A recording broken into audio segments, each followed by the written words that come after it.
Frank Sinatra cut his wrists in Ava Gardner's apartment. Not because he wanted to die, because he couldn't imagine living without her.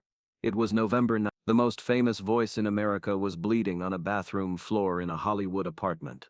Alone, while the woman he loved was 3,000 miles away. She wasn't coming back. She wasn't answering the phone.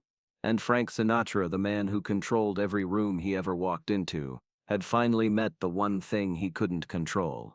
Her.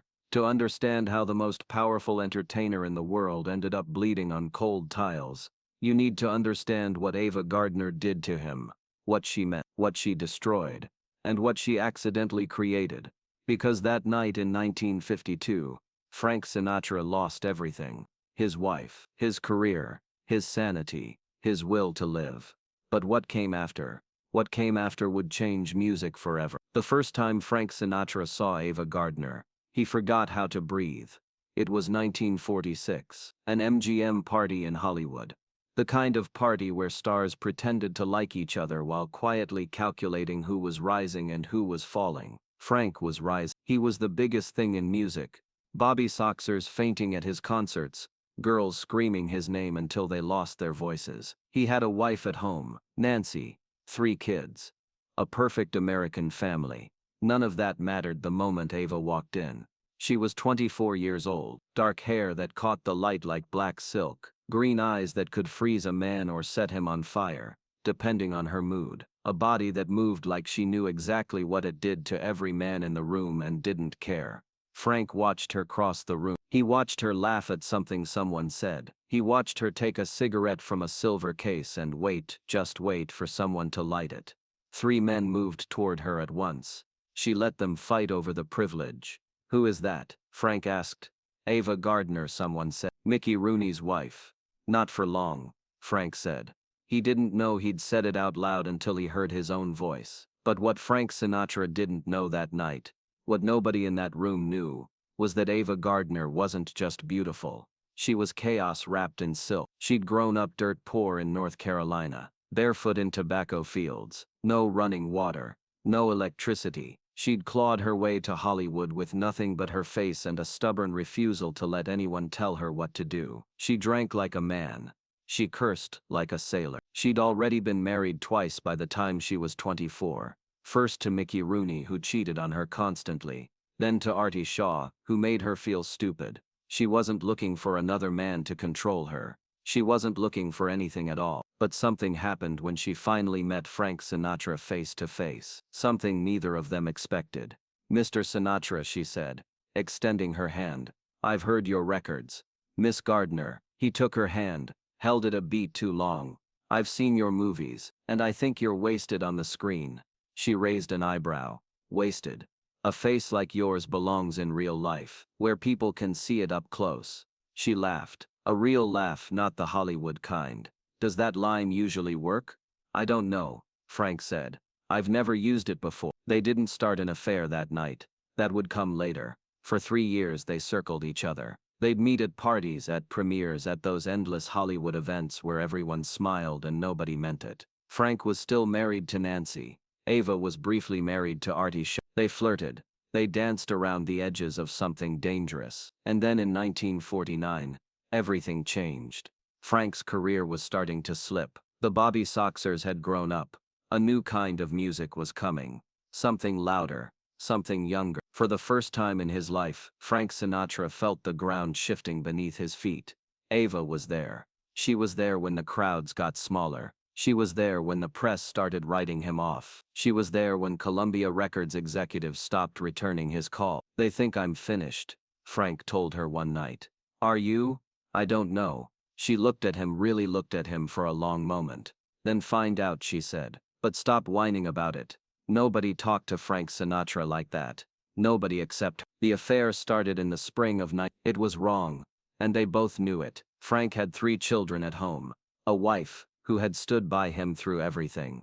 A reputation to protect. He didn't care. When he was with Ava, nothing else existed. The career that was slipping away. The critics who said he was finished. The wife who waited by the phone every night, knowing exactly where he was. None of it mattered. "I'm going to leave Nancy," Frank told Ava. "Don't." I have to. I can't do this anymore. I can't pretend. Don't leave her for me. Ava's voice was hard. I'm not the kind of woman men leave their wives for. I'm the kind of woman who destroys men. Ask Mickey. Ask Artie. You won't destroy me. She laughed. But there was no humor in it. Oh, baby. I already have. The scandal broke in. Frank Sinatra leaves wife and 3 children for Hollywood starlet. The headlines were everywhere. The press, which had loved him for a decade, turned on him overnight. He was a homewrecker. Yep. A bad father. A man who abandoned his family for a beautiful face. Nancy Sinatra filed for divorce. She took the house. She took custody of the children. She took everything Frank had built over 15 years of marriage. He didn't fight her. Give her whatever she wants, Frank told his lawyer. Frank, you're giving away millions. I don't care about the money. I don't care about the house. I don't care about any of it. Frank's voice cracked. I just want Ava. That's all I want. And for a moment, one brief shining moment, he had her. Frank Sinatra and Ava Gardner were married on November 7th, far from the press that had hounded them for 2 years. When the judge pronounced them husband and wife, Frank wept. He thought the hard part was over. He was wrong. The marriage was a war.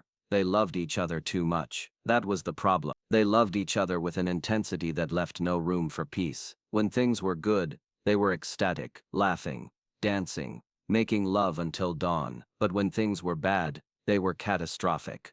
They fought about everything. They fought about Frank's career, which was now in free fall. Columbia Records dropped him. His agent dropped him. The crowds that once screamed his name now barely filled half a room. They fought about Ava's career, which was soaring. She'd just finished Showboat. She was getting offers Frank would have killed for. Every time she succeeded, he felt himself falling further. They fought about jealousy. Frank couldn't stand the way other men looked at her. Ava couldn't stand Frank's possessiveness. They fought about babies. Ava didn't want children. Not yet.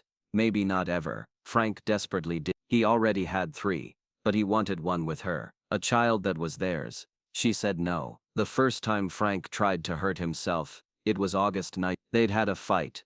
A bad one. Ava had stormed out, screaming that she was done. That she couldn't do this anymore. That she was going back to Spain where she was filming. Frank called her hotel room. She didn't answer. He called again. Nothing. He called a 3rd time, and when the hotel operator said Miss Gardner was not taking calls, something inside Frank Sinatra snapped.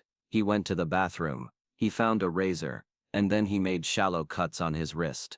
Not deep enough to kill, but deep enough to bleed. Deep enough that when his valet found him, there was blood on the white tiles. Jesus Christ, Frank, what did you do?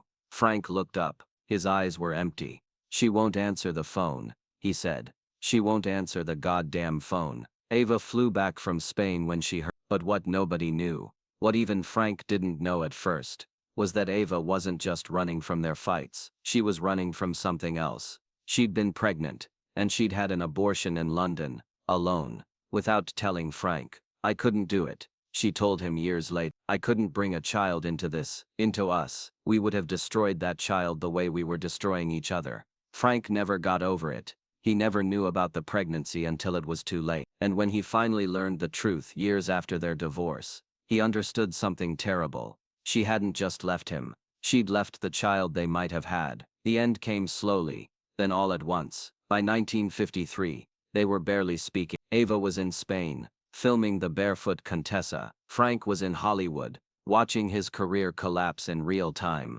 And then something changed. Frank got a call about a movie, a small role, a soldier named Maggio, in a film called From Here to Eternity. The role paid almost nothing, $8,000, when Frank used to command $150,000. But something about the character called to him. Maggio was an underdog, a scrappy fighter, a man who refused to be broken. Sound familiar? Take the role, Ava told him over the phone. It was one of their last civil conversations. Fight for it. Prove them all wrong. Frank flew to Hollywood. He screen tested. He begged. He did something no star of his caliber had ever done. He lowered himself, humbled himself, because he had nothing left to lose. He got the part. The night Frank Sinatra won the Academy Award for Best Supporting Actor, March 25. He was alone.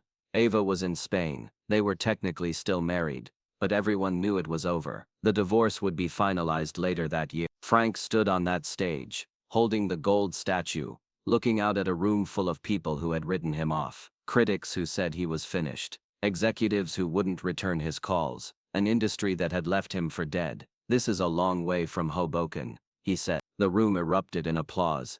But Frank wasn't thinking about them. He was thinking about her, the woman who pushed him to take that role. The woman who believed in him when he'd stopped believing in himself. The woman who was 3,000 miles away watching on a grainy television, crying into a glass of Spanish wine. The divorce became final in night. Frank remarried twice after Ava, first Mia Farrow, then Barbara Marr. He had more hits, more movies, more success than any entertainer in history.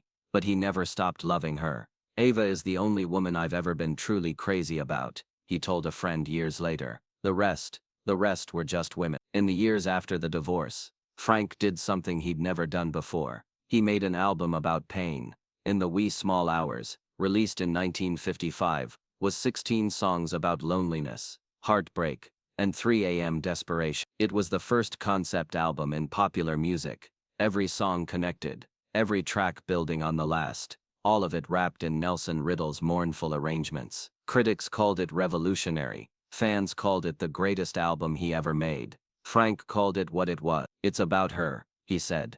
"Every note, every word. It's about losing the only woman who ever got to me." The album changed music. It proved that popular songs could be art, that a collection of tracks could tell a single coherent story about human emotion. Every concept album that came after, from Sinatra's own work to the Beatles to Pink Floyd, owed something to those 16 songs about Ava Gardner. She destroyed his marriage. She nearly destroyed his sanity. But she also gave him the pain that created his masterpiece. Ava Gardner's final years were quiet. She lived in London, far from Hollywood, far from the spotlight. Her beauty faded. Her health failed. The green eyes that had stopped Frank Sinatra in his tracks were now clouded with age and illness. She had no money. She'd spent it all on houses, on parties, on a lifetime of living exactly the way she wanted. By the 1980s, she couldn't afford her medical bills, and then something strange happened. Someone started paying them. Anonymously, month after month, year after year, the bills were covered. Ava's doctors, her nurses, her medications, everything taken care of by an unknown benefactor. It wasn't until after Frank Sinatra's death in 1998 that the truth came out. He'd been paying her bills for over a decade. He never told her. He never wanted credit. He just, because even after everything, the fights, the divorce, the decades of silence, he couldn't let her suffer. That was love. The kind of love that destroys you and saves you in equal measure. Ava Gardner died on January 20. Frank Sinatra did not attend the funeral, but those who knew him said something went out of him that day. Some light, some fire that had been burning since 1946, since the moment he saw a dark-haired girl cross a room in Hollywood, and forgot how to breathe. 8 years later on May 14, his final words were, "I'm losing." But here's what most people don't understand about Frank Sinatra and Ava Gardner. They think it's a tragedy, a story of two people who loved each other too much, and destroyed each other in the process. And maybe it is, but it's also something else. It's the story of how pain creates art, how heartbreak becomes music, how the worst thing that ever happened to Frank Sinatra became the best thing he ever made. In the Wee Small Hours has sold millions of copies. It's been covered by hundreds of artists. It's played at funerals and weddings, in bars at 3 a.m. and bedrooms at midnight. It's become the soundtrack for anyone who's ever loved someone they couldn't keep. All because of her. In 1990, when they cleaned out Ava Gardner's London apartment, they found something unexpected. A photograph. It was from an MGM party. A young Frank Sinatra, still skinny, still hungry, looking at a young Ava Gardner like she was the only person in the room. She'd kept it for 44 years. Through 2 more marriages, through decades of distance, through everything, she'd kept it. Frank Sinatra lost everything. For Ava Gardner, his first marriage, his reputation, his sanity, nearly his life. But what she did, what loving her forced him to become, changed music forever. He went into that relationship as a teenage heartthrob, a crooner for Bobby Soxers, a voice without depth. He came out as an art. The pain she caused him, the darkness she dragged him through, the absolute destruction of everything he thought he was. That's what made him the singer who could break your heart with a single note. That's what made him the chairman of the board. That's what made him Frank Sinatra. There's a moment on In the Wee Small Hours track 4, called I Get Along Without You Very Well. Frank recorded it in one take. When he finished, the orchestra was silent. The engineers were silent. Everyone in Capitol Studios knew they had just witnessed something extraordinary. Frank walked out of the recording booth. He lit a cigarette. His hands were shaking. That's the one, he said. Someone asked if he wanted to do another take. Clean up a few notes. Frank shook his head. You can't clean up pain, he said. You can only feel it. He was always thinking of her. They say Frank Sinatra was the greatest singer who ever lived. Maybe he was. But here's what they don't tell you. He wasn't born that way. He was made by a woman with green eyes and dark hair, who walked into a Hollywood party in 1946 and changed everything. Made by love that burned too hot. Made by pain that cut too deep. Made by Ava Gardner. Frank Sinatra gave Ava Gardner everything he had, and she destroyed it. And he thanked her, because what she destroyed was a boy from Hoboken, who sang pretty songs. What she created was a legend. That's the story of Frank Sinatra and Ava Gardner. Not a love story, a creation story. The creation of the greatest entertainer the world has ever known. Through fire, through pain, through her. That's the chairman of the board.